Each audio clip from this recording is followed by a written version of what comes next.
السلام عليكم ورحمة الله وبركاته. أعوذ بالله من الشيطان الرجيم. بسم الله الرحمن الرحيم. الحمد لله رب العالمين. اللهم صل على سيدنا محمد وعلى آل سيدنا مولانا محمد.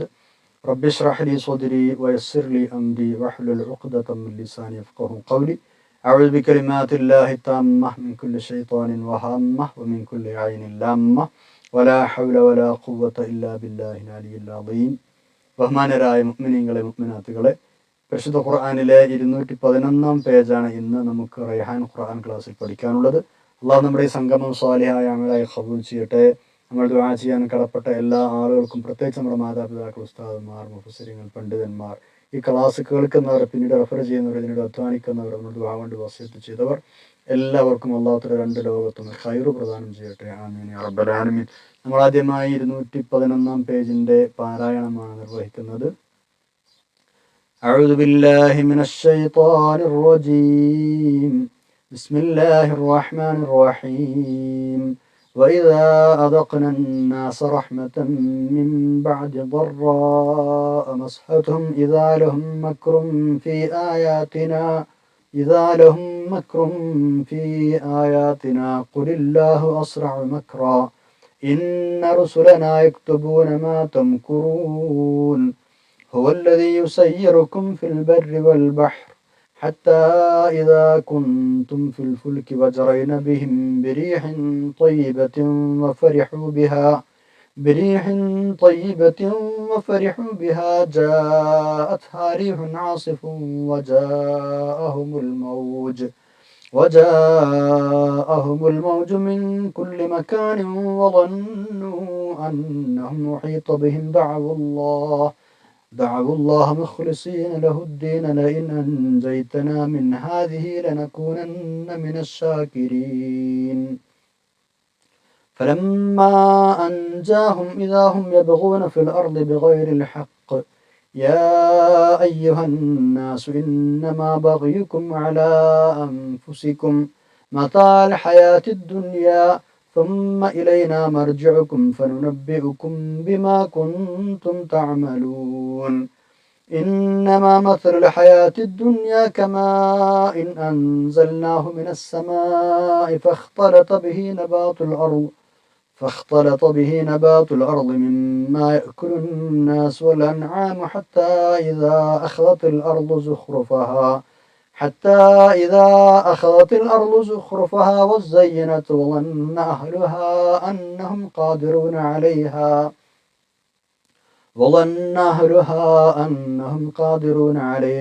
أتاها أمرنا ليلا أو نهارا فجعلناها حصيدا كأن لم تغن بالأمس كذلك نفصل الآيات لقوم يتفكرون والله يدعو إلى دار السلام ويهدي من يشاء إلى صراط مستقيم صدق الله العلي العظيم. പരിശുദ്ധ ഖുർആനിലെ സൂറത്ത് യൂനുസിൽ 21 മുതൽ 25 വരെയുള്ള 5 ആയത്തുകളാണ് നമ്മൾ ഓതിവെച്ചത്. 11ാമത്തെ ജുസ്ഇൽ 211 പേജ്. മക്കയിലെ മുശ്രിക്കുകൾ നബി സല്ലല്ലാഹു അലൈഹി വസല്ലമ തങ്ങളോട് പല ദൃഷ്ടാന്തങ്ങളും ആവശ്യപ്പെടുന്നു എന്നാണ് കഴിഞ്ഞ പേജിൽ അവസാനമായി നമ്മൾ പറഞ്ഞു വെച്ചത്. ദൃഷ്ടാന്തങ്ങളുടെ അപര്യാപ്തത കൊണ്ടല്ല അവരങ്ങനെ ചോദിക്കുന്നത്, വെറുതെ തർക്കിക്കാനും അവരുടെ ധിക്കാര മനോഭാവം കാണിക്കാനുമാണ് ആ ചോദ്യം. നമ്മളത് പറഞ്ഞിരുന്നു. ഖുർആൻ തന്നെ മതി വലിയ ദൃഷ്ടാന്തമായിട്ട്. എന്നിട്ടും അവർ വീണ്ടും ദൃഷ്ടാന്തങ്ങൾ ചോദിച്ചുകൊണ്ടിരിക്കുകയാണ്. അവരോട് എങ്ങനെ മറുപടി പറയണം എന്നും കഴിഞ്ഞ ക്ലാസ്സിൽ നബി സല്ലല്ലാഹു അലൈഹി വസല്ലം അല്ലാഹു തആല പറഞ്ഞത് നമ്മൾ പഠിച്ചു. എങ്ങനെ മറുപടി പറയേണ്ടത്? ഏതു ദൃഷ്ടാന്തം കൊണ്ടുവരാനും അള്ളാഹുവിന് കഴിയും. പക്ഷേ എന്ത് കണ്ടാലും നിങ്ങൾ വിശ്വസിക്കൂല എന്ന് അള്ളാഹുവിന് അറിയാം. അതുകൊണ്ട് നിങ്ങൾ നിഷേധം തുടരാനാണ് താല്പര്യമെങ്കിൽ കാത്തിരുന്നു കൊള്ളൂ, ഫലം എന്താണ് നമുക്ക് കാണാം, ഞാനും കാത്തിരിക്കാം. ദൃഷ്ടാന്തങ്ങൾ എപ്പോൾ കൊണ്ടുവരണം, എങ്ങനെ വരണം, ആർക്ക്, ഏത് സമയത്ത് നമുക്ക് അള്ളാഹുവിനെ അറിയാം. അതൊക്കെ അദൃശ്യ കാര്യങ്ങളായ അള്ളാഹുവിന്റെ അടുത്തുള്ള കാര്യങ്ങളാണ്. അതൊക്കെ എപ്പോൾ വരുമെന്ന് കാത്തിരുന്ന് കാണാം. ഈ ഒരു സമീപനം അല്ലെങ്കിൽ ഇത്തരമൊരു ചിന്താശൂന്യത, ഇത് സത്യത്തോടുള്ള ധിക്കാരമാണ്. ഇത് പൊതുവെ പലരുടെയും സ്വഭാവമാണ്. അതാണ് ഇനി അള്ളാഹു തആല പറയുന്നത്. ഒരു നന്ദികേറിന്റെ രീതിയാണല്ലോ ഇപ്പത്. വിഷമങ്ങളും കഷ്ടപ്പാടുകളും ഒക്കെ മനുഷ്യന് ചിലപ്പോൾ വരാം. അതുണ്ടാകുമ്പോൾ അള്ളാഹുവിനെ കുറിച്ച് നല്ല ഓർമ്മ ഉണ്ടാവും. ആ കഷ്ടപ്പാടുകൾ നീങ്ങിയാലോ, അല്ലെ ആ കഷ്ടപ്പാടുകൾ വരുമ്പോൾ അള്ളാഹുവിനോട് താണുകയാണ് ദുആ ചെയ്യും, ഒന്ന് സലാമത്താക്കി തരാൻ. എന്നിട്ട് അങ്ങനെ രക്ഷപ്പെട്ടാലോ പിന്നെ വഴിക്കാനെ കാണൂല. ഇങ്ങനെ രക്ഷപ്പെട്ടാൽ നല്ല മനുഷ്യനായി ജീവിച്ചു കൊള്ളാമെന്നൊക്കെ അവൻ കരാർ ചെയ്തിട്ടുണ്ടാവും. പക്ഷെ അതൊക്കെ മറക്കും. അതുപോലെ തന്നെ വരൾച്ചയോ ക്ഷാമമോ ഒക്കെ മാറി നല്ല റാഹത്തുള്ള അവസ്ഥ വന്നാലോ മനുഷ്യന്മാർ പറയും ഇത് അള്ളാഹ് തന്ന അനുഗ്രഹമാണെന്നൊന്നും അപ്പോൾ അവർക്ക് ഓർമ്മ ഉണ്ടാവില്ല. ഇതൊക്കെ ഞങ്ങളായിട്ട് വരുത്തി വെച്ചതാണ്, ഇത് അള്ളാഹുവിന്റെ അനുഗ്രഹമാണെന്നോ നന്ദി കാണിക്കേണ്ടവരാണ് ഞങ്ങളെന്ന് ആ ബോധം അവർക്കുണ്ടാവില്ല. മക്കയിലെ മുശ്രിക്കുകളെ കുറിച്ചാണ് ഈ ആയത്ത് അവതരിച്ചത് എന്ന് മുശ്രിക്കുകൾ മുഫസ്സിരിങ്ങൾ പ്രത്യേകമായി രേഖപ്പെടുത്തിയിട്ടുണ്ട്. അവർ നബി സല്ലല്ലാഹു അലൈഹി വസല്ലം തങ്ങൾ നിഷേധിക്കുകയും ധിക്കരിക്കുകയും ചെയ്തപ്പോൾ 7 കൊല്ലം നീണ്ട കടുത്ത ക്ഷാമം കൊണ്ട് അള്ളാഹു തആല അവരെ പരീക്ഷിച്ചത്രേ. കടുത്ത വരൾച്ചയും ക്ഷാമവും, ആകെ ദാരിദ്ര്യം, വല്ലാതെ ബുദ്ധിമുട്ടി അവർ. എല്ലാവരും കൂടെ മൊത്തം ഉന്മൂലനം ചെയ്യപ്പെട്ടേക്കുമോ എന്ന് പോലും അവർ പേടിച്ചു പോയി. അവസാനം ഗതികെട്ട് നടുവൊടിഞ്ഞ അവർ അടവു നയം സ്വീകരിച്ചു. എന്താണ്? ഗുരുതരമായ ഈ അവസ്ഥയിൽ നിന്ന് ഞങ്ങളെ രക്ഷപ്പെടുത്താൻ നബിയെ മുഹമ്മദ് സല്ലല്ലാഹു അലൈഹി വസല്ലം നീ അള്ളാഹുവിനോട് ദുആ ചെയ്യുകയാണെങ്കിൽ അങ്ങനെ രക്ഷപ്പെട്ടാൽ ഞങ്ങൾ ഒന്നടങ്കം മുസ്ലിങ്ങളാവാം, സത്യവിശ്വാസം സ്വീകരിക്കാം എന്ന് ഉറപ്പ് കൊടുത്തു. എന്തുണ്ടായി? നബി സല്ലല്ലാഹു അലൈഹി വസല്ലം ദുആ ചെയ്തു. ആ പ്രയാസങ്ങളും പ്രതിസന്ധികളും നീങ്ങി, ഒക്കെ റാഹത്തായി. പക്ഷേ അവർ വാക്കുമാറ്റി, അവർ കുഫറിലേക്ക് തന്നെ നീങ്ങി. ഇതാണ് ഈ ആയത്തിറങ്ങാനുള്ള പശ്ചാത്തലം. നമ്മളിനി പഠിക്കുന്ന ആയത്തിൽ ഇദാലഹും മക്റും ഫി ആയാത്തിന എന്നൊരു പരാമർശമുണ്ട്. അതിൻ്റെ ഉദ്ദേശവും നമ്മൾ പറഞ്ഞ അവരുടെ അടവ് നയം, അവർ കാലുമാറി വാക്കുമാറിയ ആ വിഷയമാണ്. നമ്മുടെ ദൃഷ്ടാന്തങ്ങളിൽ അവർ ഗൂഢാലോചന നടത്തുന്നു പറഞ്ഞാൽ അവർ വഴി മാറി വാക്ക് മാറ്റി കളയുന്നു എന്നർത്ഥം. ഇത്തരക്കാരെ അള്ളാഹു തആല താക്കീത് ചെയ്യുകയാണ്.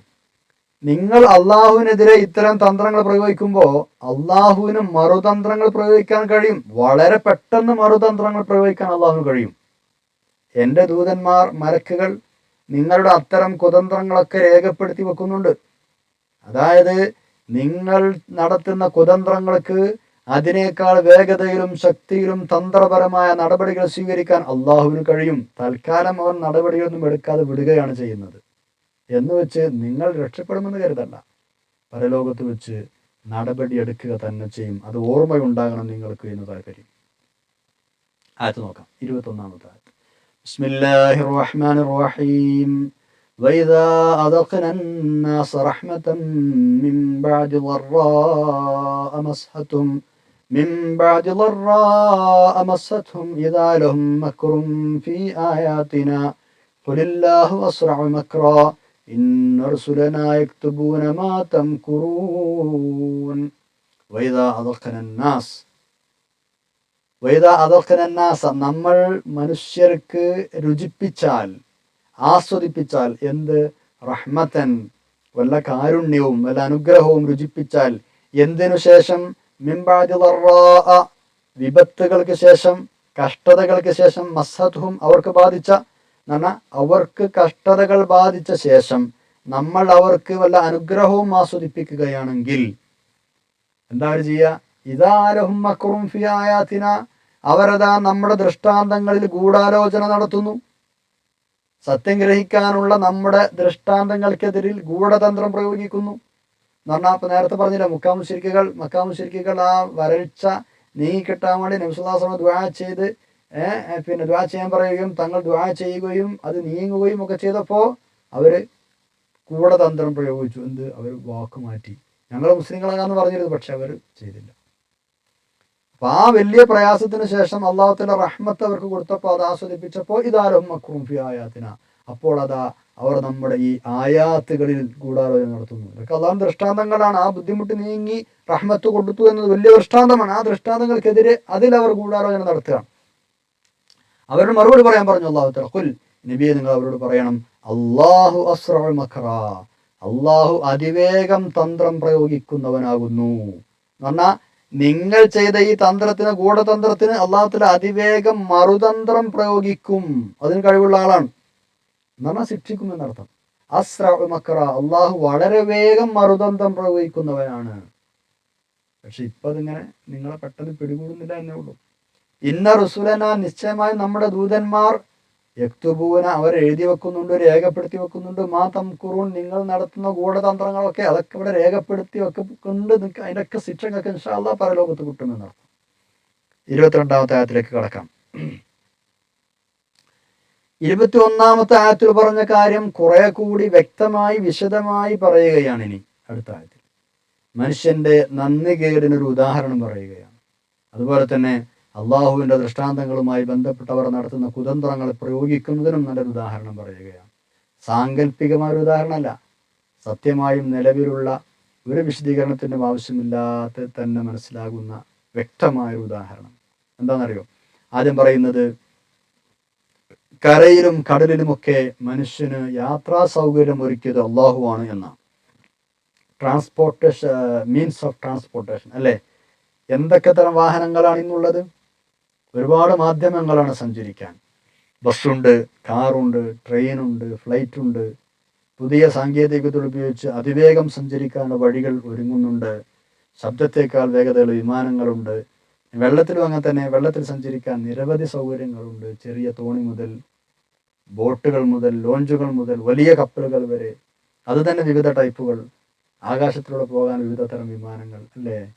എല്ലാ നിരക്കുമുള്ള മീൻസ് ഓഫ് ട്രാൻസ്പോർട്ടേഷൻ, ഇതൊക്കെ അള്ളാഹു തആല സംവിധാനിച്ചു തന്നതാണ് എന്നാണ് ആയത്തിന്റെ ആദ്യ ഭാഗം പറയുന്നത്. ഈ വാഹനങ്ങളിലൊക്കെ യാത്ര ചെയ്യുന്ന സമയത്ത് എന്തെങ്കിലും തരത്തിലുള്ള അപകടം മുന്നിൽ കാണുമ്പോൾ എന്താ മനുഷ്യന്മാർ ചെയ്യുക?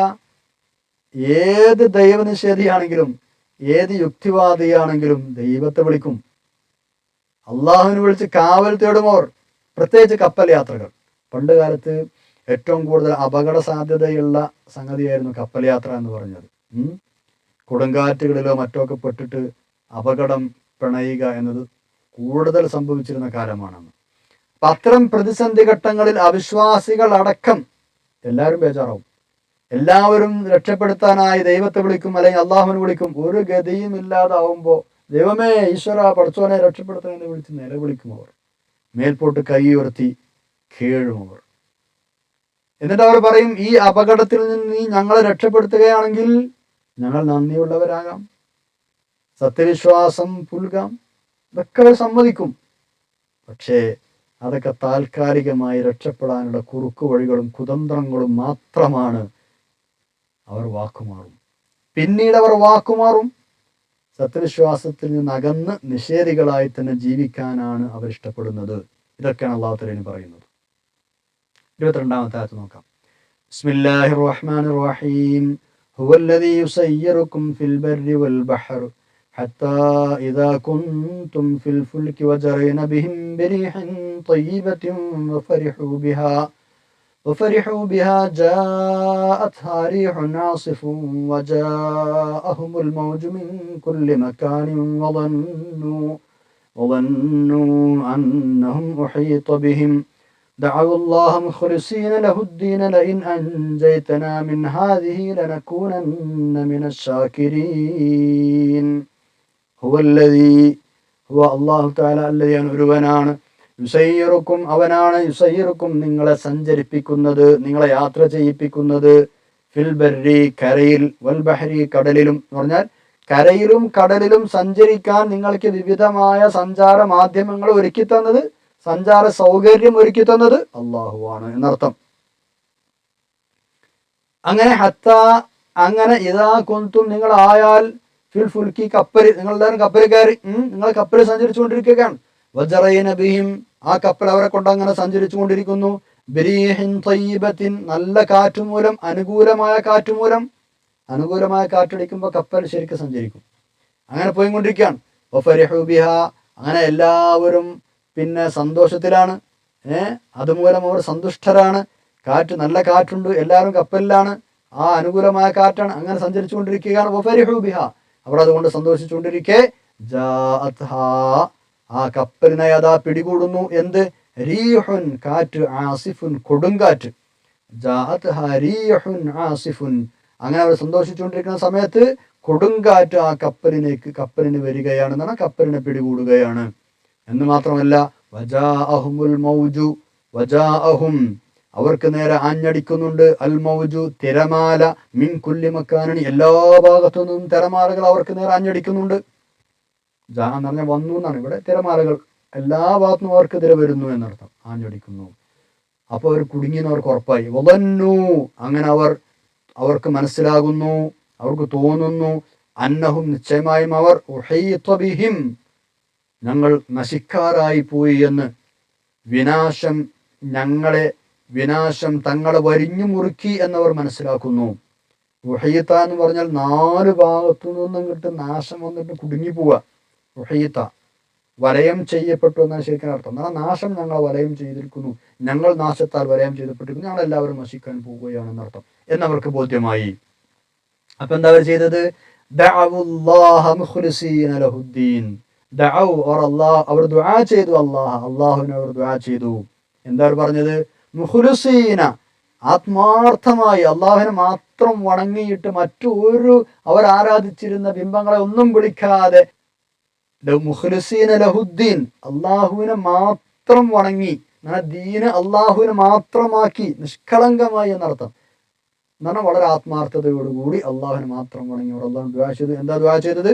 ദൈനഞ്ജൈതന, നീ ഞങ്ങൾ രക്ഷപ്പെടുത്തുകയാണെങ്കിൽ, അള്ളാഹുവേ നീ ഞങ്ങൾ രക്ഷപ്പെടുത്തുകയാണെങ്കിൽ, മിൻ ഹാദിഹി, ഈ അപകടത്തിൽ നിന്ന് നീ ഞങ്ങൾ രക്ഷപ്പെടുത്തുകയാണെങ്കിൽ, ലനകൂനന്ന, നിശ്ചയമായും ഞങ്ങൾ പെടാം, മിന ശാക്കിരീന, ശാക്കിരീങ്ങളുടെ കൂട്ടത്തിൽ, നന്ദിയുള്ളവരാകാം, നീ രക്ഷപ്പെടുത്തി തരണം.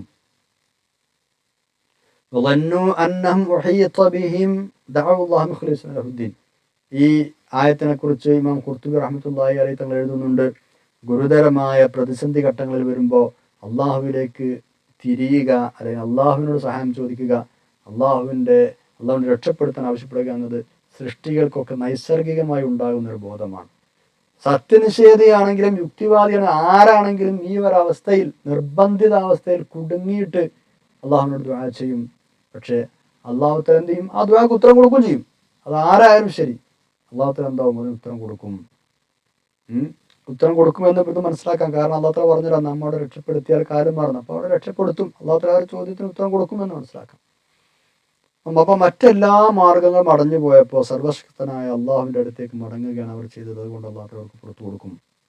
ഇനി നമ്മൾ 23-ാമത്തെ ആയത്തിലേക്ക് കടക്കുകയാണ്.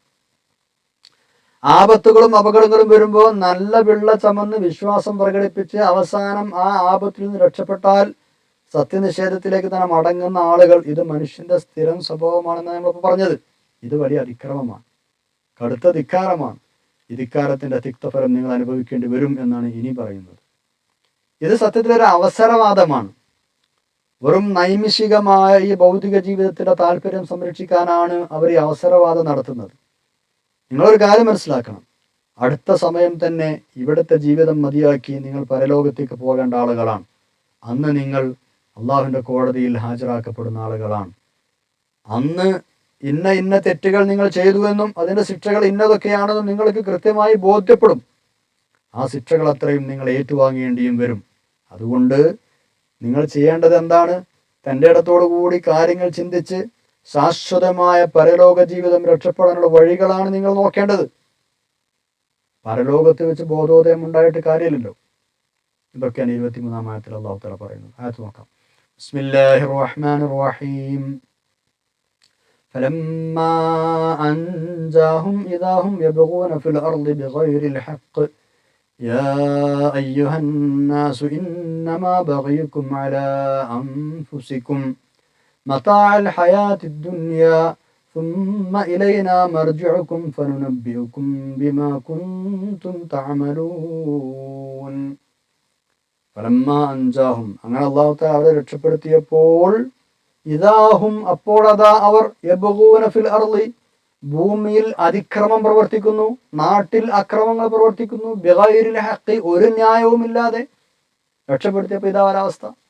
അല്ലാഹു തആല പറയാ, യാ അയ്യുഹന്നാസ്, അല്ലയോ ജനങ്ങൾ, നിങ്ങൾ ഒരു കാര്യം ഓർക്കണം. ഇന്നമാ ബഗയുക്കും, നിശ്ചയമായും നിങ്ങളുടെ ഈ അതിക്രമമൊക്കെ അലാ അൻഫുസിക്കും, നിങ്ങൾക്കെതിരെ തന്നെ തിരിഞ്ഞു വരും.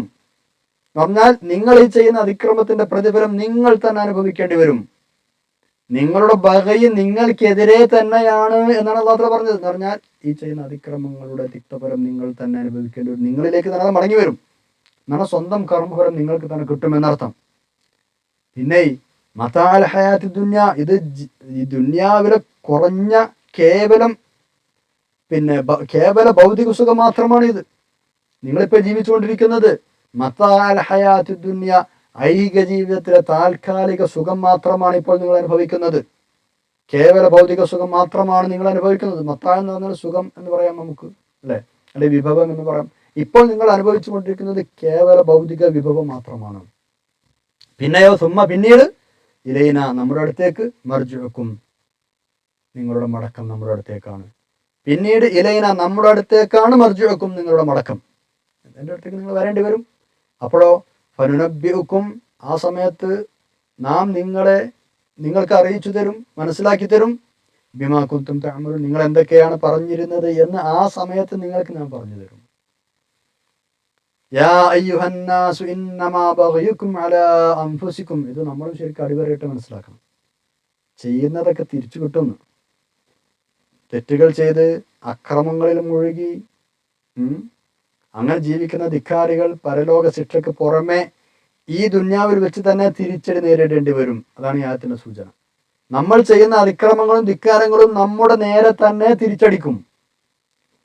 ഇങ്ങനെ അധികാരവും സ്വാധീനവും ഒക്കെ ദുരുപയോഗം ചെയ്ത് അതിക്രമം കാണിച്ച പലരെയും അല്ലാഹു തആല ഇവിടെ വെച്ച് തന്നെ പിടികൂടിയിട്ടുണ്ട്. എത്രയോ ഉദാഹരണങ്ങളുണ്ട്.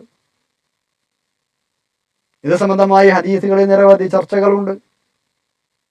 3 സംഗതികൾ അത് ചെയ്ത ആളിലേക്ക് തന്നെ അതിന്റെ ഫലം തിരിച്ചു വരുമെന്നാണ്. 3 കാര്യങ്ങൾ അത് ചെയ്തവരെ തന്നെ തിരിച്ചടിക്കും. അൽ മക്രു വൻ നക്സു വൽ ബഗ്യു. അൽ മക്രു എന്ന് പറഞ്ഞാൽ കുതന്ത്രം, ഗൂഢതന്ത്രങ്ങൾ പ്രയോഗിക്കുക. വൻ നക്സു, പ്രതിജ്ഞകൾ ലംഘിക്കുക. വൽ ബഗ്യു, ധിക്കാരവും അതിക്രമവും ചെയ്യുക. ഇതൊക്കെ ചെയ്യുന്ന ആൾക്കാർക്ക് തന്നെ തിരിച്ചിട്ടു നടത്തും. പരിശുദ്ധ ഖുർആനിൽ തന്നെ ഈ ഹദീസ് പറഞ്ഞതിന് ശേഷം നബി സല്ലല്ലാഹു അലൈഹി വസല്ലം അല്ലാഹു ഇത് സംബന്ധമായി പറഞ്ഞ ആയത്തുകൾ പാരായണം ചെയ്തു. അതിൽ ഒന്നാമതായി ഓതിയത് നമ്മൾ ഇപ്പോൾ പഠിക്കുന്ന ആയത്താണ്, യാ അയ്യുഹന്നാസു ഇന്നമാ ബഗയുക്കും അലാ അൻഫുസിക്കും. അതേപോലെ തന്നെ വലാ യഹിഖുൽ മക്റു സയ്യിഉ ഇല്ലാ ബിഅഹ്ലിഹി എന്ന സൂറത്തുൽ ഫാത്തിറിലെ 43-ാം ആയത്ത് ഓതി.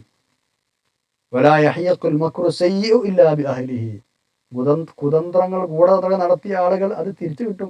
അവനിലേക്ക് തന്നെ തിരിച്ചു വരും, അവനിലേക്ക് തന്നെ വന്നു ചേരും. അത് അതേപോലെ തന്നെ സൂറത്തുൽ ഫത്ഹിൽ ഫമൻ നകത ഫഇന്നമാ യൻകുസു അലാ നഫ്സിഹി, കരാർ ലംഘനം നടത്തുന്ന ആളുകൾ അത് അവർക്കെതിരെ തന്നെയാണ് ലംഘനങ്ങൾ നടത്തുന്നത്, എന്നാൽ അവിടെ തന്നെ അതിന്റെ ഫലം അനുഭവിക്കേണ്ടി വരും.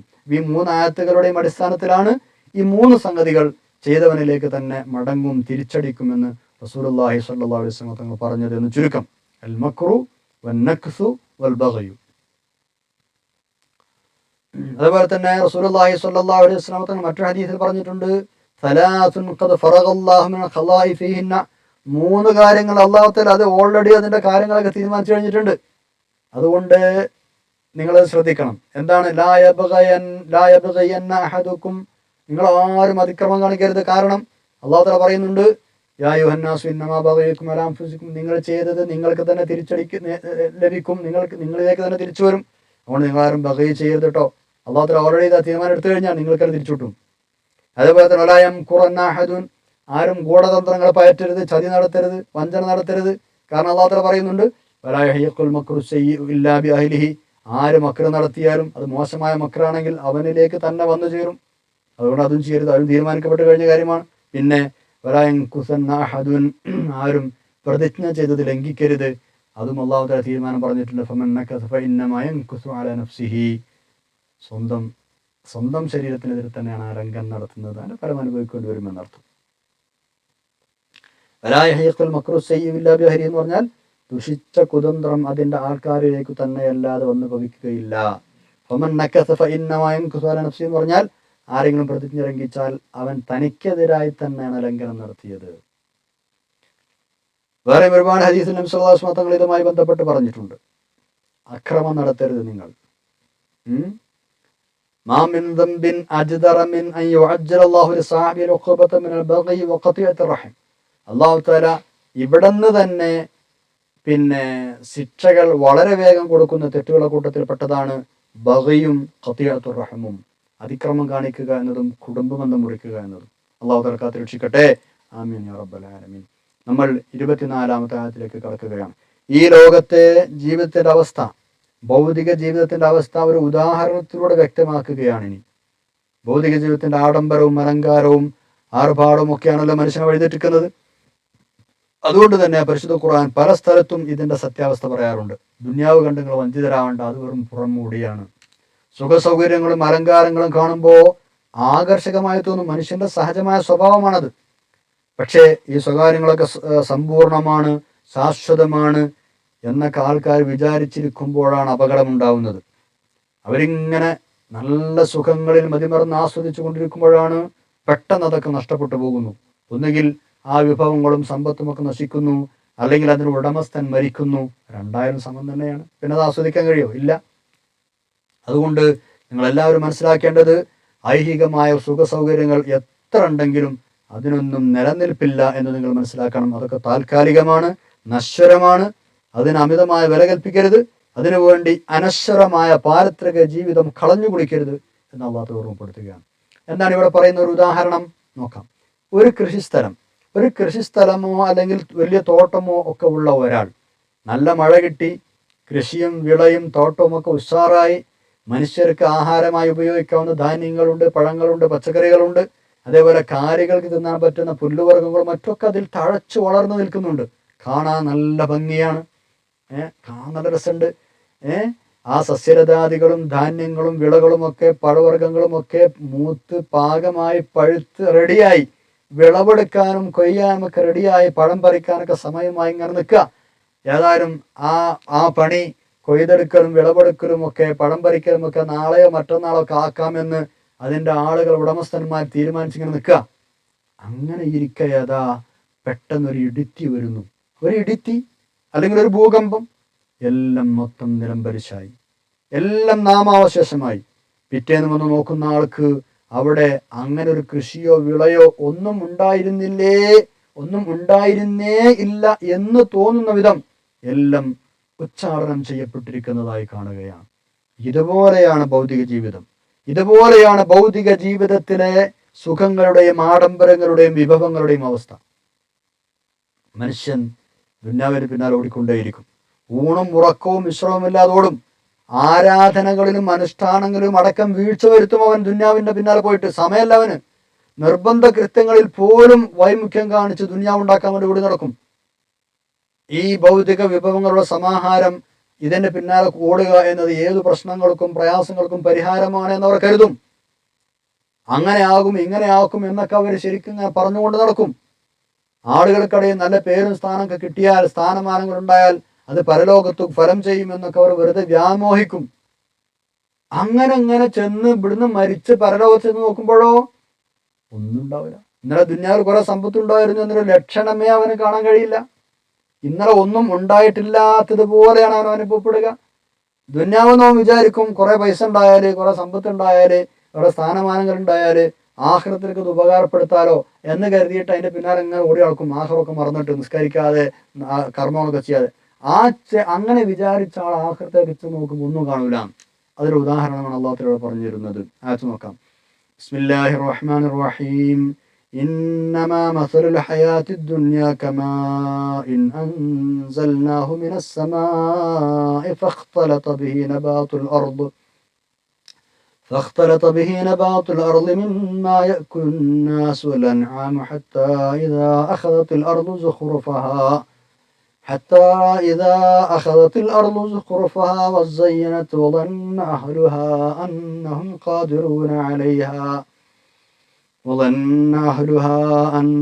قادرون عليها أتاها أمرنا ليلا أو نهارا فجعلناها حصيدا كأن لم تغن بالأمس كذلك نفصل الآيات لقوم يتفكرون صدق الله العلي العظيم. അത് നോക്കൂ. ഇന്നമാ മസലുൽ ഹയാത്തി ദുനിയ, നിശ്ചയമായും ഇഹലോക ജീവിതത്തിന്റെ ഒരു ഉദാഹരണം കമാഇൻ, അത് ഒരു മഴ പോലെയാണ്. അല്ലാഹു തആല ഉദാഹരണം ഇങ്ങനെ പറഞ്ഞു തരാണ്. കമാഇൻ, അൻസൽനാഹു മിനസ് സമായി, നാം അന്തരീക്ഷത്തിൽ നിന്ന് വർഷിച്ച ഒരു മഴ. ഓക്കെ, അന്തരീക്ഷത്തിൽ മഴ വർഷിച്ചു. എന്നിട്ട് ഫഖ്തലത ബിഹി നബാതുൽ അർദ്, അങ്ങനെ ഭൂമിയിലെ സസ്യങ്ങൾ ഇടതൂർന്ന് വളർന്നു. ഫഖ്തലത ബിഹി, ആ മഴ കിട്ടിയത് കാരണം ഇടതൂർന്ന് വളർന്നു. നബാതുൽ അർദി, ഭൂമിയിലെ സസ്യങ്ങളും ചെടികളും. മിമ്മാ യഅ്കുലുന്നാസു, ജനങ്ങൾ സാധാരണഗതിയിൽ ആഹരിക്കാറുള്ള, വൽ അൻആമു, കാലികളും. അപ്പൊ കാലികളും ജനങ്ങളും ആഹരിക്കാറുള്ള, ഭക്ഷണമായി ഉപയോഗിക്കാറുള്ള സസ്യങ്ങൾ ആ മഴ കിട്ടിയത് കാരണം ഇടതൂർന്ന് വളർന്നു. എന്നിട്ടോ ഹത്താ, അങ്ങനെ ഇദാ അഖദത്തിൽ അർദു സുഖ്റുഫഹാ, ഭൂമി അലങ്കാര വിഭൂഷിതയായപ്പോ, വസയ്യനത്, അത് അലങ്കൃതയാവുകയും ചെയ്തു. നല്ല കാണാൻ ഭംഗിയായി നിന്നു. ഭൂമിയിൽ സസ്യങ്ങൾ ഇങ്ങനെ ഇടകലർന്ന് വളർന്നിട്ട് അതിങ്ങനെ കാണുമ്പോൾ നല്ല രസം, പച്ചയും ചുവപ്പും മഞ്ഞയും അല്ലേ, പാടത്തേക്ക് നോക്കിയാൽ നല്ല രസമല്ലേ. അതാണ് ഹത്താ ഇദാ അഖദത്തിൽ അർദു സുഖ്റുഫഹാ, ഭൂമി അതിന്റെ മോടികൾ മുഴുവനും എടുത്തണിഞ്ഞു എന്നാണ് ആ വാക്കിന്റെ അർത്ഥം. സുഖ്റുഫ് എന്ന് പറഞ്ഞാൽ മോടി മുഴുവനും എടുത്തണിഞ്ഞു. എന്നാൽ അലങ്കാരങ്ങൾ മുഴുവനും എടുത്തണിഞ്ഞു. അങ്ങനെ അലങ്കാര വിഭൂഷിതയായി ഭൂമി ഇങ്ങനെ നിൽക്കുകയാണ്. കതിരുകളും പിന്നെ ഫലങ്ങളും പച്ചപ്പുകളും ഒക്കെ ഇങ്ങനെ ആയി നിറഞ്ഞിട്ട്. വസയ്യനത്, ഭൂമി എന്തായി? വസയ്യനത്, അലങ്കൃതമായി, ജീനത്തുള്ളതായി. അങ്ങനെ നിൽക്കുമ്പോ എന്ന് മാത്രമല്ല, വദന്ന അഹ്ലുഹാ, അതിന്റെ ഉടമസ്ഥന്മാരിങ്ങനെ കരുതി, അവരിങ്ങനെ ആലോചിച്ചു, ചിന്തിച്ചു. എന്ത്? അന്നഹും ഖാദിറൂന അലൈഹാ, അവർക്ക് അത് കൊയ്തെടുക്കാൻ കഴിയും എന്ന്. അന്നഹും, നിശ്ചയമായും അവർ, ഖാദിറൂന, കഴിയുന്നവരാണ്, അലൈഹ, ആ പഴങ്ങളൊക്കെ കൊയ്തെടുക്കാൻ കഴിയുമെന്ന് അവരിങ്ങനെ വിചാരിച്ചിരിക്കുക. ആ സമയത്ത് എന്താ നടന്നത്? അതാഹാ, അപ്പോഴതാ ആ തോട്ടത്തിലേക്ക്, അല്ലെങ്കിൽ ആ സസ്യങ്ങൾക്ക്, ആ മരങ്ങളുടെ ഇടയിലേക്ക് വരുന്നു അമ്രുന, നമ്മുടെ ഉത്തരവ്. അതാഹ അമ്രുന, അപ്പോഴതാ നമ്മുടെ ഉത്തരവ് വന്നെത്തുന്നു. ലൈലൻ, രാത്രിയിലോ, അവനഹാറൻ, അല്ലെങ്കിൽ പകലിലോ, ഏതെങ്കിലും സമയത്ത് അള്ളാഹുവിന്റെ ഉത്തരവ് വന്നു. നശിപ്പിക്കാനാണ് ഉത്തരവ് വന്നത് കേട്ടോ, നശിക്കാൻ. അപ്പൊ എന്തായി? ഫജഅൽനാഹാ ഹസീദൻ, തൽക്ഷണം നമ്മൾ അതിനെ കൊയ്തെടുത്തത് പോലെയാക്കി. കഅല്ലം തഗ്ന ബിൽ അംസി, ഇന്നലെ അവിടെ യാതൊന്നുമില്ലാതിരുന്ന വിധം. ഫജഅൽനാഹ, നമ്മൾ അതിനാക്കി മാറ്റി. ഹസീദൻ, കൊയ്തെടുത്ത പോലെ. കൊയ്ത് കഴിഞ്ഞാൽ പിന്നെ ഒന്നും ഉണ്ടാവില്ല, മൊട്ടപ്പറമ്പ ഉണ്ടാവുക അല്ലേ, അതുപോലെയാക്കി. എങ്ങനെ? കഅല്ലം തഗ്ന, യാതൊന്നുമില്ലാതിരുന്ന പോലെ, ബിൽ അംസി, ഇന്നലെ അവിടെ യാതൊന്നുമില്ലാതിരുന്നത് പോലെ നമ്മൾ നിലം പരിശാക്കി. ഇങ്ങനെയാണ് ഭൗതിക ജീവിതത്തിന്റെ അവസ്ഥ. നിങ്ങൾ ഇവിടുന്ന് എന്തൊക്കെയോ ചെയ്തിട്ട് ആഖിറത്ത് ചെന്ന് നോക്കുമ്പോൾ ഒന്നും കാണില്ല. നിങ്ങളിവിടെ കുറേ സുഖങ്ങൾ നിങ്ങൾക്ക് ഉണ്ടാകുമ്പോൾ അതൊക്കെ ശാശ്വതമാണെന്ന് വിചാരിക്കും, പക്ഷെ അതൊക്കെ നശ്വരമാണ്. അതുകൊണ്ട് ദുനിയാവിന്റെ പിന്നാലെ പോണ്ട. കദാലിക, ഇങ്ങനെയൊക്കെ മുഫസ്സിലുൽ ആയാത്തി, നമ്മൾ ദൃഷ്ടാന്തങ്ങൾ വിശദീകരിച്ചു കൊടുക്കുകയാണ്. ലിഖൗമി യതഫക്കറൂൻ, ചിന്തിക്കുന്ന ജനതക്ക്. നമ്മൾ 25-ാമത്തെ ആയത്തിലേക്ക് കടക്കുകയാണ്. അപ്പൊ ഐഹിക ജീവിതത്തിന്റെ അവസ്ഥ ഇന്നതാണ് എന്ന് പറഞ്ഞു. അതിന്റെ മാസ്മരികതയിൽ പെട്ടുപോകുന്നവർ പരാജിതരായി മാറുമെന്നും പറഞ്ഞു. ഇനി പ്രാധാന്യം കൊടുക്കേണ്ടത് ഏതു ജീവിതത്തിനാണ് എന്നാണ് അള്ളാഹു തആല പറയുന്നത്. അതായത് അള്ളാഹു നമ്മൾ വിളിക്കുന്ന സമാധാനത്തിന്റെ വീടായ സ്വർഗമുള്ള പരലോക ജീവിതത്തിന് വേണ്ടിയാണ് നമ്മൾ പരിശ്രമിക്കേണ്ടത്. ഒരിക്കലും തീരാത്ത, ഒരാപത്തും വരാത്ത, അവർണ്ണനീയമായ സൗകര്യങ്ങളുള്ള, കാലാകാലം നിലനിൽക്കുന്ന ആ ഭവനത്തിലേക്കാണ്, അതായത് ശാന്തിയും സമാധാനവും നൽകുന്ന സ്വർഗലോക ജീവിതത്തിലേക്കാണ് അള്ളാഹു നമ്മളെ ക്ഷണിക്കുന്നത്. അത് നേടാനാണ് മനുഷ്യന്മാരെ നിങ്ങൾ മത്സരിക്കേണ്ടത്. അത്തരം കാര്യങ്ങൾ നിങ്ങൾ മത്സരിച്ചോളൂ എന്ന് അള്ളാഹു തആല പറഞ്ഞ ആ ഒരു വിഷയം അല്ലെ. അപ്പോ ഈ ഒരു മാർഗത്തിൽ, സ്വർഗത്തിലേക്കുള്ള വഴിയിൽ പ്രവേശിക്കാൻ അതിന് അള്ളാഹുവിന്റെ അനുഗ്രഹവും തൗഫീഖും കൂടിയേ തീരൂ. അള്ളാഹു ഉദ്ദേശിക്കുന്ന ആളുകളെയാണ് അവൻ സന്മാർഗ പ്രാപ്തരാക്കുന്നത്. ഇതാണ് 25-ാം ആയത്തിലുള്ളത്. ബിസ്മില്ലാഹിർ റഹ്മാനിർ റഹീം. വല്ലാഹു യദ്ഉ ഇലാ ദാരിസ്സലാം വയഹ്ദി മൻ യശാഉ ഇലാ സിറാത്തിൻ മുസ്തഖീം. അല്ലാഹു തആല യദ്ഉ, അവൻ ക്ഷണിക്കുന്നു, വിളിക്കുന്നു. എവിടേക്ക്? ഇലാ ദാരിസ്സലാം, ശാന്തിയുടെ ഭവനത്തിലേക്ക്. വയഹ്ദി, അവൻ മാർഗദർശനം ചെയ്യുകയും ചെയ്യുന്നു. മൻ യശാഉ, അവൻ ഉദ്ദേശിക്കുന്ന ആളുകളെ, ഇലാ സിറാത്തിൻ മുസ്തഖീം, സൽപന്താവിലേക്ക്, ഋജുവായ പന്താവിലേക്ക്, മുസ്തഖീമായ വളവില്ലാത്ത ഋജുവായ പന്താവിലേക്ക് വിളിക്കുന്നു. സ്വർഗത്തിന് ഇവിടെ പ്രയോഗിച്ചത് ദാറുസ്സലാം എന്നാണ് അല്ലെ, ശാന്തിയുടെ വീട്, ഗ്രഹം എന്നർത്ഥം. കാരണം അതിലൊന്ന് പ്രവേശിച്ചു കഴിഞ്ഞാൽ പിന്നെ ഒരിക്കലും ഒരുവിധ പ്രശ്നങ്ങളും ഉണ്ടാവില്ല. ഒരു മനുഷ്യൻ്റെ ഏറ്റവും വലിയ കൺസേൺ എന്താണ്? ആഹാരവും പാർപ്പിടവും രോഗങ്ങളും ഇതൊക്കെയാണല്ലോ ഒരു മനുഷ്യൻ്റെ ഏറ്റവും വലിയ പ്രയാസങ്ങൾ, വിഷമങ്ങൾ. മനുഷ്യൻ അലട്ടുന്ന ഗുരുതരമായ പ്രശ്നങ്ങൾ ഇതൊക്കെയാണ്. പക്ഷേ അതൊന്നും അവിടെ ഉണ്ടാവില്ല. അവിടെ പരിപൂർണമായ മനസ്സംതൃപ്തിയാണ്, ആഹ്ലാദമാണ്, സന്തുഷ്ടിയാണ്, സാർവത്രികമാണെന്നാണ്. അള്ളാഹു ഇങ്ങനെയൊക്കെ നമ്മൾ വിളിക്കുന്നുണ്ട് എന്നാണ്. ഒരു ഹദീസ് നോക്കൂ, എന്തൊരു രസമുള്ള ഹദീസാണെന്നറിയോ? നബി സല്ലല്ലാഹു അലൈഹി വസല്ലം പറയാണ്, എൻ്റെയും നിങ്ങളുടെയും ഉദാഹരണം ഇങ്ങനെയാണ്. അതായത് ഒരു രാജാവ് വലിയൊരു കൊട്ടാരം പണിതു. അങ്ങനെ അവിടെ വലിയൊരു സദ്യ ഏർപ്പെടുത്തി, ഒരു സൽക്കാരം ഒരുക്കി. ആളുകളെ ക്ഷണിക്കാൻ ദൂതന്മാർ പറഞ്ഞയച്ചു. ആ ദൂതന്മാരുടെ ക്ഷണം സ്വീകരിച്ച ആളുകൾക്ക് കൊട്ടാരത്തിൽ പ്രവേശിക്കാം, ഭക്ഷണം കഴിക്കാം, രാജാവിൻ്റെ പ്രീതി നേടാം. ക്ഷണം സ്വീകരിക്കാത്തവർക്കോ കൊട്ടാരത്തിൽ പ്രവേശിക്കാനോ സദ്യ കഴിക്കാനോ രാജാവിൻ്റെ പ്രീതി നേടാനോ കഴിയില്ല. എന്നിട്ട് നബി സല്ലല്ലാഹു അലൈഹി വസല്ലം പറയാണ്, ആ രാജാവ് ആരാണ്? അല്ലാഹുവാണ്. ആ കൊട്ടാരം ഏതാണ്? പരിശുദ്ധമായ ദീനാണ്. ആ ദൂതനാരാണ്? ഞാനാണ്. ആ സദ്യയോ സ്വർഗമാണ്. അപ്പോൾ ആ വിളി കേട്ടിട്ട് ഈ ദീനിൽ കൂടി നമുക്ക് ആ സദ്യ ഉണ്ടാകും. അല്ലാഹു തൗഫീഖ് ചെയ്യട്ടെ. വയഹ്ദി മൻ യശാഉ ഇലാ സിറാത്തിൻ മുസ്തഖീം. അള്ളാഹു ഉദ്ദേശിക്കുന്നവരെ അവൻ നേരായ വഴിയിലേക്ക് നയിക്കും എന്ന് പറഞ്ഞത് ഒരു വ്യവസ്ഥയും അടിസ്ഥാനവും ഇല്ലാതെ കുറേ ആളുകളെ മോശക്കാരും കുറേ ആൾക്കാരെ നല്ലവരാക്കുന്നല്ല. അള്ളാഹു തആല അറിയിച്ചു കൊടുത്ത നല്ല വഴിയിൽ സഞ്ചരിക്കാൻ തയ്യാറുള്ളവരെ സന്മാർഗികളും നല്ലവരുമാക്കും. അതിന് തയ്യാറില്ലാത്ത ആളുകളെ ദുർമാർഗികളാക്കും. ഇത് മുമ്പ് പല സ്ഥലത്തും നമ്മൾ പറഞ്ഞിട്ടുണ്ട്. അപ്പോൾ തീരുമാനിക്കുന്നത് അവരവരാണെന്ന് അർത്ഥം, അള്ളാഹു അല്ല. അവരവരാണ് തീരുമാനിക്കുന്നത്. അവരവരതിന് തയ്യാറാണോ അല്ലേ അത് അള്ളാഹുവിന് നേരത്തെ അറിയാം. അപ്പോൾ ആ നല്ല മാർഗത്തിൽ സഞ്ചരിക്കാൻ തയ്യാറുള്ളവരെ അള്ളാഹു തആല അതിലേക്ക് എളുപ്പമാക്കിയാണ് ആ വഴിയാണ് കാണിച്ചു കൊടുക്കും. അല്ലാത്ത ആളുകൾ അവർ പാട്ടിന് വിടും എന്നർത്ഥം. അള്ളാഹു തആല പറയുന്നുണ്ട്, ഈ ദുന്യവിയ ജീവിതത്തെ കുറിച്ച് നമ്മൾ ശരിക്കും മനസ്സിലാക്കണം. 23, 24, 25 ആയത്തുകൾ ദുന്യാവിൻ്റെ വില നമ്മൾ ശരിക്കും മനസ്സിലാക്കണം. അതിൻ്റെ പിറകെ വല്ലാതെ കൂടണ്ട. തീരെ വിലയില്ലാത്ത സാധനമാണ്. പരലോകത്തിന് വേണ്ടി തയ്യാറാകേണ്ട ആളുകളാണ് നമ്മൾ. ഒമൽ ഹയാത്തു ദുന്യ ഇല്ലാ മതാഉൽ ഖുറൂർ എന്ന് അള്ളാഹു തആല പറഞ്ഞിട്ടുണ്ട്. ഐഹിക ജീവിതം നിങ്ങളെ കബളിപ്പിക്കുന്ന ഒരു വിഭവം മാത്രമാണ്. നിങ്ങളെ കബളിപ്പിക്കുന്ന വിഭവമാണ്. മതാ എന്ന് പറഞ്ഞാൽ മനുഷ്യന്മാർ ജീവിതത്തിന് വേണ്ടി ഉപയോഗിക്കുന്ന എല്ലാ വിഭവങ്ങളും പെടും. വാഹനം, വീട്, തിന്നാൻ ഉപയോഗിക്കുന്നത്, കുടിക്കാൻ ഉപയോഗിക്കുന്നത് എല്ലാം പെടും. അതൊക്കെ നീങ്ങിപ്പോവും, ഒന്നും അവരുടെ കയ്യിൽ നിൽക്കൂല. അപ്പോ ദുന്യാവ് എന്ന് പറഞ്ഞാൽ ആഖിറത്തെ സംബന്ധിച്ചിടത്തോളം ഒന്നുമല്ല എന്നാണ്. ഈ അർത്ഥത്തിലുള്ള ആയത്തുകൾ പല സ്ഥലത്തും പറഞ്ഞിട്ടുണ്ട്, ഹദീസുകളിലുമുണ്ട്. പരലോകത്തെ അപേക്ഷിച്ച് ഈ ലോകത്തിന്റെ അവസ്ഥ റസൂലുള്ളാഹി സ്വല്ലല്ലാഹു അലൈഹി വസല്ലം പറഞ്ഞു, നിങ്ങൾ ഒരാൾ കടലിന്റെ വക്കത്ത് ചെന്നിട്ട് കടലിൽ നിങ്ങൾ വിരൽ മുക്കി നോക്കൂ. വിരൽ മുക്കിയിട്ട് ആ വിരൽ ഇങ്ങോട്ട് എടുക്കുമ്പോൾ ആ വിരലിൽ എന്താണ് ബാക്കി പറ്റി പിടിച്ചിട്ടുണ്ടാവുക? കുറച്ച് കുറഞ്ഞ വെള്ളമല്ലേ ഉണ്ടാവുള്ളൂ. അതുപോലെയാണ് ആഖിറത്തിനെ അപേക്ഷിച്ച് ദുനിയാവ്. വളരെ നിസ്സാരമാണെന്നർത്ഥം. ആഖിറത്തിലേക്കുള്ള യാത്രയിലെ കേവലം വിശ്രമിക്കാനുള്ള ഒരു സ്ഥലമാണ് ലോകം. നബി സല്ലല്ലാഹു അലൈഹി വസല്ലം തങ്ങൾ പറഞ്ഞിട്ടുണ്ടല്ലോ. അബ്ദുല്ലാഹി ഇബ്നു മസ്ഊദ് റളിയല്ലാഹു അൻഹു പറയാണ്, ഒരിക്കൽ റസൂലുള്ളാഹി സ്വല്ലല്ലാഹു അലൈഹി വസല്ലം തങ്ങൾ ഒരു പായയിൽ കിടന്നുറങ്ങി. എണീറ്റ് നോക്കുമ്പോൾ ശരീരത്തിലൊക്കെ ആകെ പാടുകളുണ്ട്. ഞങ്ങൾ പറഞ്ഞു, അല്ലാഹുവിന്റെ റസൂലേ സ്വല്ലല്ലാഹു അലൈഹി വസല്ലം, ഒരു കിടക്ക ഉണ്ടാക്കി തരാൻ നിങ്ങൾക്ക്, എന്തിനാ വിഷമിക്കുന്നത്? അപ്പോഴാണ് തങ്ങൾ പറഞ്ഞത്, മാലി ഒമാലി ദുനിയ മാ അന ഫി ദുനിയ ഇല്ലാ കറാകിബിൻ ഇസ്തളല്ല തഹ്ത ശജറത്തിൻ സുമ്മ റാഹ വതറകഹാ. അങ്ങനെ കടക്കുണ്ടാക്കി സുഖിക്കേണ്ട കാര്യമൊന്നുമില്ല. എന്ത് ദുനിയാവ്, എനിക്കെന്ത് ദുനിയാവ്? ഞാൻ ഈ ദുനിയാവിനെ സംബന്ധിച്ചിടത്തോളം ഒരു മരത്തണലിൽ വിശ്രമിക്കാനിരിക്കുന്ന ഒരു വഴിയാത്രക്കാരനെ പോലെയാണ്.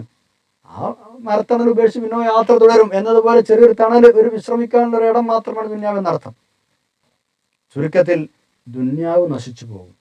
അതിന് പ്രാധാന്യം കൊടുക്കുന്ന ആളുകൾ സത്യത്തിൽ വഞ്ചിക്കപ്പെട്ട ആളുകളാണ്. നശ്വരമായ ദുന്യാവിനെ അനശ്വരമായ ആഖിറത്തിന് വേണ്ടി ഉപയോഗിക്കുന്ന ആളുകളാണ് ശരിക്കും ജയിക്കുക. ദുന്യാവ് നമ്മൾ ഉപയോഗിക്കണം എന്തിന്? ആഖിറത്തിൽ ജയിക്കാൻ. എന്താണ് നമ്മളൊക്കെ നിലപാട് ദുന്യാവിന്റെ വിഷയത്തിൽ? സ്വന്തം ഓരോരുത്തരും ചോദിക്കണം. അല്ലാഹു തആല ചോദിക്കുന്നുണ്ട് ആ ചോദ്യം. ബിസ്മില്ലാഹിർ റഹ്മാനിർ റഹീം അറളീതും ബിൽ ഹയാത്തി ദുനിയ മിനൽ ആഖിറ. ആഖിറത്തിനേക്കാൾ നിങ്ങൾ ദുനിയാവിൽ ജീവിക്കാൻ താല്പര്യപ്പെടുന്നുണ്ടോ? നിങ്ങൾ മനസ്സിലാക്കണം, ഫമാ മതാഉൽ ഹയാത്തി ദുനിയ ഫിൽ ആഖിറതി ഇല്ലാ ഖലീൽ. ആഖിറത്തിനെ സംബന്ധിച്ചിടത്തോളം ദുനിയാവ് വളരെ തുച്ഛമായ വിഭവമാണ്. ഈസാ നബി അലൈഹി ഇസ്ലാമിനോട് ഒരാൾ ചോദിച്ചല്ലോ, അള്ളാഹു നമ്മളെ ഇഷ്ടപ്പെടാനുള്ള മാർഗം എന്താണ് എന്ന് ചോദിച്ചു. മഹാനോട് മറുപടി എന്താ? ദുന്യാവ് വെറുക്കുക. ദുന്യാവിനെ നിങ്ങൾ വെറുക്കുക, എങ്കിൽ അള്ളാഹു നിങ്ങളെ ഇഷ്ടപ്പെടും. ദുന്യാവിനെ വെറുത്താൽ അള്ളാഹു നിങ്ങളെ ഇഷ്ടപ്പെടും. നബി പലപ്പോഴും പറയാറുണ്ട്, ഞാൻ അറിയുന്ന പോലെ കാര്യങ്ങളൊക്കെ നിങ്ങൾ അറിഞ്ഞിരുന്നുവെങ്കിൽ നിങ്ങൾ കുറച്ച് മാത്രമേ ചിരിക്കുകയുള്ളൂ, വല്ലാതെ കരയും നിങ്ങൾ. ദുന്യാവിനെ വലിച്ചെറിഞ്ഞ് നിങ്ങൾ പരലോകത്ത് പുൽകും. നിങ്ങൾ അറിയാത്തത് കൊണ്ടാണ് എന്നർത്ഥം. അപ്പോ ഭൗതിക ചിന്തയിൽ നിങ്ങളുടെ സമയം നഷ്ടപ്പെടുത്തരുത് എന്നർത്ഥം. തങ്ങൾ പലപ്പോഴും അത് പറഞ്ഞിട്ടുണ്ട്. ദുന്യാവിൽ ദീർഘകാലം ജീവിക്കണമെന്ന് മോഹിക്കുന്ന ആളുകൾ പരലോക ബോധമില്ലാത്ത ആളുകളാണ് എന്നാണ്.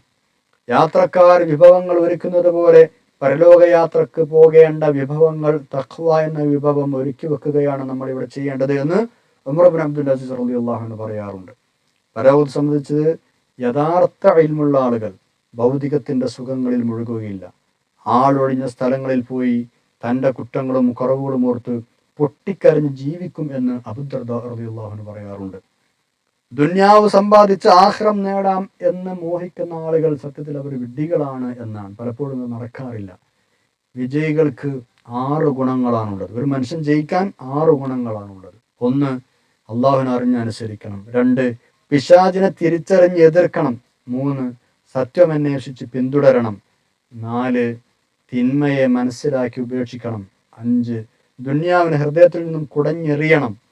6, പരലോകത്തെ പഠിച്ച് അത് തേടിപ്പോകണം. ഈ 6 ഗുണങ്ങൾ ജീവിതത്തിൽ പകർത്തിയ ആൾ സ്വർഗത്തിലേക്ക് മറ്റൊരു വഴി നോക്കേണ്ടതില്ല എന്ന് അലി റളിയല്ലാഹു അൻഹു പറഞ്ഞിട്ടുണ്ട്. അപ്പോൾ ഭൗതികം അല്ലെങ്കിൽ ദുന്യാവിനുള്ള താല്പര്യം അതുതരം വിഷമാണ് എന്നാണ്. ആ വിഷം ഉള്ളിൽ കയറും തോറും ഇരുട്ട് നിറയും. പിന്നെ തഖ്വയില്ലാതെയായി മാറും. ഏത് തിന്മയും തെറ്റും കൂസലും പേടിയും ഇല്ലാതെ ചെയ്യാൻ തുടങ്ങും. അതോടെ പരാജയം തുടങ്ങും. പിശാച് വിശ്വാസികളെ വേട്ടയാടുന്നത് ദുന്യാവിൻ്റെ സീനത്തുകൾ കാണിച്ചാണ്. പരലോകത്ത് വീടില്ലാത്തവർക്കുള്ള വീടും സമ്പാദ്യമില്ലാത്തവർക്കുള്ള സമ്പത്തുമാണ് ദുന്യാവ്. ബുദ്ധിശൂന്യന്മാർ മാത്രമേ ദുന്യാവ് തേടിപ്പോവുള്ളൂ എന്ന് റസൂലുള്ളാഹി സ്വല്ലല്ലാഹു അലൈഹി വസല്ലം പറഞ്ഞിട്ടുണ്ട്. യഥാർത്ഥ ബുദ്ധിശാലികളെ ചതിയിൽപ്പെടുത്താൻ ദുന്യാവിന് അലങ്കാരങ്ങൾക്കോ കഴിയില്ല എന്നത് വസ്തുതയാണ്. ദുന്യാവുമായി ഹൃദയബന്ധം മുറിച്ചപ്പോൾ ഖൽബ് പ്രകാശിച്ച ആളുകളാണ് മഹാന്മാരായ ആളുകൾ. ഈസാ നബി അലൈഹി ഇസ്ലാമിനോട് ശിഷ്യന്മാർ ചോദിച്ചല്ലോ, ജലപ്പരപ്പിലൂടെ നടക്കാൻ എങ്ങനെയാണ് നിങ്ങൾക്ക് സാധിക്കുന്നത്? വെള്ളത്തിന് മുകളിലൂടെ എങ്ങനെയാണ് നടക്കാൻ സാധിക്കുന്നത്? ഞങ്ങൾക്ക് അതിന് കഴിയുന്നില്ലല്ലോ. ഈസാ നബി അലൈഹി ഇസ്ലാം തിരിച്ചു ചോദിച്ചു, പണത്തെ സംബന്ധിച്ച അല്ലെങ്കിൽ ദുന്യാവിനെ സംബന്ധിച്ച് നിങ്ങളുടെ കാഴ്ചപ്പാട് എന്താണ്? അപ്പോൾ പറഞ്ഞു, നല്ല അഭിപ്രായമാണ്. അപ്പം എന്താ പ്രതികരിച്ചെന്നറിയോ? അതെന്നെ കുഴപ്പം. എന്നാൽ എൻ്റെ കൽബിൽ സ്വർണവും മണ്ണും തുല്യ സ്ഥാനത്താണ്. സ്വർണത്തിനും മണ്ണിനും ഒരേ സ്ഥാനമാണ് ഞാൻ കൊടുക്കുന്നത്. എന്നാൽ ദുന്യാവിനോടുള്ള ഹൃദയ പൂജ ഉപേക്ഷിച്ചാൽ ഏതൊരു ഹൃദയവും ഉന്നതിയിലേക്ക് ഉയരും എന്നർത്ഥം. പാരിത്രിക ലോകത്തെ രക്ഷയ്ക്ക് കൊണ്ട് ഉപകരിക്കുന്ന വിഭവങ്ങൾ പരമാവധി സമാഹരിക്കാനുള്ള ഇടമായി ദുന്യാവിനെ കണ്ടാൽ മതി. പരലോകത്ത് രക്ഷപ്പെടാത്ത കാര്യങ്ങളോട് നോക്കാം. ഖുർആൻ ഓതുക, നന്നായിട്ട് ദിക്റുകൾ ചൊല്ലുക, നമ്മുടെ ജീവിതത്തിൻ്റെ ഭാഗമാക്കി മാറ്റുക, പരമായ നന്മകൾ ചെയ്യുക, സമ്പത്ത് നല്ല കാര്യങ്ങൾ ഉപയോഗിക്കുക, സമയം നല്ല കാര്യങ്ങൾ ഉപയോഗിക്കുക. ഇങ്ങനെയൊക്കെ ചെയ്താൽ ആഖിറം ഇൻഷാ അല്ലാഹ് ദുന്യാവ് ഉപയോഗിച്ച് നമുക്ക് ആഖിറം വാങ്ങാം. വെറും ദുന്യാവിൻ്റെ പിന്നാലെ പോയാൽ ഈ പറയപ്പെട്ടതുപോലെ ആകെ നാശത്തിൽ പെടുകയും ചെയ്യും. അതേപോലെ തന്നെ പരലോക രക്ഷയ്ക്ക് വേണ്ടി ഇവിടെ നിന്ന് നമുക്ക് സമ്പാദിക്കാൻ പറ്റുന്ന 2 സംഗതികളാണ് സൽസ്വഭാവവും വിട്ടുവീഴ്ചയും. നല്ല സ്വഭാവം ഉണ്ടാവുക, കാര്യങ്ങളൊക്കെ വിട്ടുവീഴ്ച മനോഭാവത്തോട് പെരുമാറുക. ഇത് സ്വർഗം നേടാനുള്ള മാർഗമാണ്. ഇത് ഇവിടെ നമുക്ക് ഉണ്ടാക്കാം. ഇവിടെ ഉണ്ടാക്കാൻ പറ്റില്ല, അവിടെ ചെന്ന് ഉണ്ടാക്കാൻ പറ്റില്ലല്ലോ, അല്ലേ? ഖുർആൻ ഒരുപാട് പാരായണം ചെയ്യുക, ഖുർആൻ പഠിക്കുക, മനസ്സിലാക്കുക. ഖുർആനുമായി ബന്ധപ്പെട്ട ഏത് കാര്യത്തിലും വലിയ സ്ഥാനമാണ് നമുക്ക് പഠിച്ചിട്ടുണ്ട്, അല്ലേ? അല്ലാഹു തൗഫീഖ് ചെയ്യട്ടെ. ആമീൻ യാ റബ്ബൽ ആലമീൻ. ഇത്രയുമാണ് ഇന്ന് നമുക്ക് പഠിക്കാനുള്ളത്. ദുആ ചെയ്ത് പിരിയാം. അൽഹംദുലില്ലാഹി റബ്ബിൽ ആലമീൻ. അല്ലാഹുമ്മ സ്വല്ലി അലാ സയ്യിദിനാ മുഹമ്മദിൻ വഅലാ ആലി സയ്യിദിനാ മൗലാനാ മുഹമ്മദ്. അല്ലാഹു ഞങ്ങൾ പറഞ്ഞതും കേട്ടതും സ്വാലിഹായ അമലായി ഖബൂൽ ചെയ്യാൻ അല്ലാഹ് പഠിച്ചത് ജീവിതത്തിൽ പകർത്താൻ തൗഫീഖ് നൽകണം തമ്പുരാനെ. പരിശുദ്ധ ഖുർആനിൽ നിന്ന് ഇൽമിനെ ഇഖ്ലാസോടുകൂടി ഒരുപാട് കാലം ഖിദ്മത്തുൽ അവസരം നൽകാൻ റഹ്മാനെ. അല്ലാഹുവേ, ഇതിനോട് അധ്വാനിക്കുന്ന, ഇത് പഠിക്കുന്ന, ഇതിന് പ്രവർത്തിക്കുന്ന, ഞങ്ങളെ പഠിപ്പിച്ച എല്ലാവർക്കും ഖൈറും സലാമത്തും സന്തോഷവും നൽകണം അല്ലാഹ്. രോഗികളായ ഒരുപാട് ആളുകളുടെ ശിഫ നൽകണം തമ്പുരാനെ. എല്ലാ ആപത്തും മുസീബത്തും അവരെയും ഞങ്ങളെ കാക്കാൻ റബ്ബേ. ദുആ കൊണ്ട് വസിയത്ത് ചെയ്ത ആളുകൾക്കെല്ലാം സന്തോഷവും സലാമത്തും നൽകണം തമ്പുരാനെ. ഞങ്ങളെ ആഖിറത്ത് നന്നാക്കാൻ റബ്ബേ. അല്ലാഹുമ്മ ജൽ ജംഅനാ ഹാദാ ജംഅൻ മർഹൂമ തഫറഖനാ മിൻ ബഅദിഹി തഫറഖൻ മഅസൂമ ولا تجعل اللهم فينا ولا منا ولا معنا شقيا ولا مطرودا ولا محروما. ربنا آتنا في الدنيا حسنة وفي الآخرة حسنة وقنا عذاب النار. ربنا تقبل منا إنك أنت السميع العليم وتب علينا إنك أنت التواب الرحيم آمين برحمتك يا أرحم الراحمين وصلى الله تعالى وسلم على خير خلقه سيدنا محمد وعلى آله وصحبه أجمعين سبحان ربك رب العزة عما يصفون وسلام على المرسلين والحمد لله رب العالمين السلام عليكم ورحمة الله وبركاته سبحانك اللهم وبحمدك أشهد أن لا إله إلا أنت أستغفرك وأتوب إليك السلام عليكم ورحمة الله وبركاته